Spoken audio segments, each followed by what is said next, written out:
Good morning, everybody. It's Sunday morning, and I just wanted to inject some thoughts into what I saw in the Philadelphia Sixers game last night.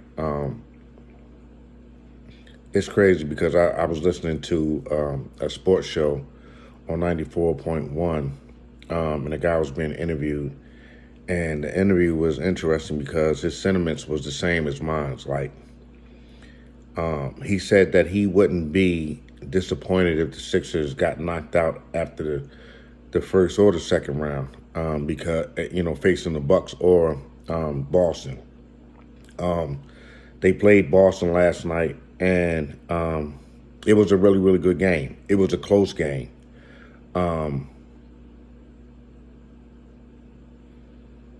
But it's indicative of what has transpired with the Sixers over the period of time. If you go back to the days when the Sixers were tanking, and Hinckley, and you go to the Sixers picks because of the tanking.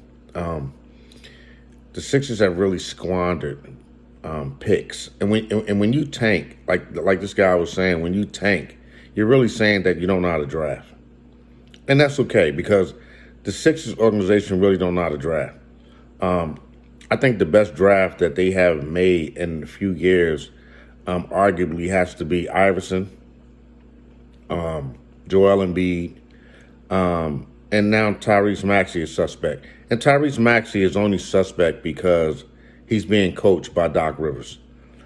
He's being coached by a guy. Doc Rivers never really wanted to let Tyrese Maxey start the game, right? Even when Ben Simmons was going through his shenanigans, Maxey wasn't Doc's pick, right? Maxey came out and exploded and showed what he could do, and Doc had no choice. It's sad that a coach is forced to be broken out of his stubbornness, and it's sad that a coach like Doc Rivers just kills the athletic maturity and growth of players that could really be beneficial. Doc doesn't give him any time. He doesn't have a developing mind. So his Doc theory is to take on players who are already established. He's like the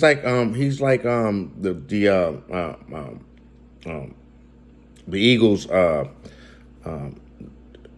guy with the Eagles who gets these players. He gets a player here and gets a player there, and Doc likes that kind of mentality. This is the kind of roster that he wants to put together, right? And you got to look at these teams who are now in good positions to either make playoffs or make run at making championships. These teams have developed young players, and now these young players have gone through their trials and tribulations, and they are for real. The talent is there, right? You just have to go through the stretches that you have to go through. Now, whether the Sixers fans want to deal with that or not is another story. But you have a coach who definitely doesn't want to deal with that, right? And so in return, you let good talent go. You let Matisse go. You let Isaiah Joe go. You just keep letting talent go. You don't play talent.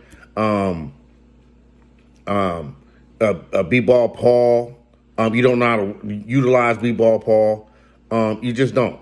And so what I seen yesterday is clear cut, right? Doc Rivers has to go.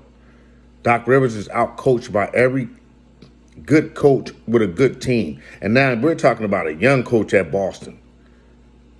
We're talking about a young coach at Boston that at the end of the game, you're tied up with a guy who is coaching you either neck and neck or out coaching you, And James Harden, listen, if you don't put James Harden in his natural position, you got him playing point guard.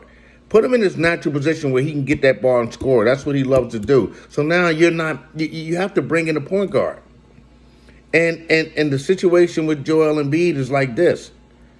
How long is Joel Embiid going to be dealing with this? You know, I humbly believe that Joel is ready to move on, and I don't really blame him. And like, if you don't get him another alpha male on the team, then he should be ready to move on, and we should be ready to move on, and we should go through a rebuilding process that it's going to be. We're going to have some suffering. You know what I mean? We're going to have some losing seasons and stuff like that, but we'll get talent in, and we'll get young guns in, and we'll get killers in that say, you know, I want to win, and I want to win it all for this city.